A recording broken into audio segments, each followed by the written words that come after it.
Et la conférence centrale sur le travail économique va pour la première fois élaborer la politique et les réformes de ce que le président Xi Jinping a appelé la nouvelle modalité d'une croissance économique modérée. Cette nouvelle normalité montre la tolérance élevée de la Chine à une croissance ralentie, mais également sa détermination à s'éloigner de la dépendance aux investissements, comme ce fut le cas par le passé, mais également d'opter pour une croissance et une économie plus orientée sur la consommation. Que pensent les résidents chinois de cette nouvelle normalité et qu'attendent-ils en matière de croissance du PIB? Tout de suite, plus de réponses. Je pense qu'il y aura un ralentissement de la croissance économique l'année prochaine. Cette année, l'objectif de croissance est de 7,5%.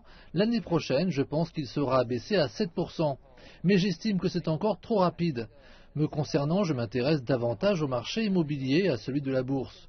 Beaucoup de personnes cherchent de nouveau à acheter des biens immobiliers. Je pense que la nouvelle normalité implique que nous nous intéressions davantage à la qualité plutôt qu'à la quantité.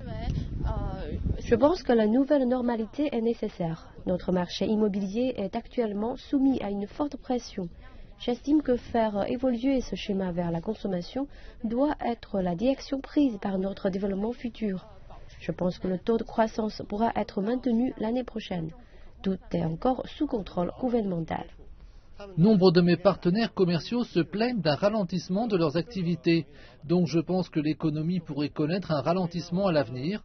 Mais nous avons connu une croissance si rapide par le passé, ce qui n'est pas bon non plus car cela peut porter tort et affecter d'autres secteurs.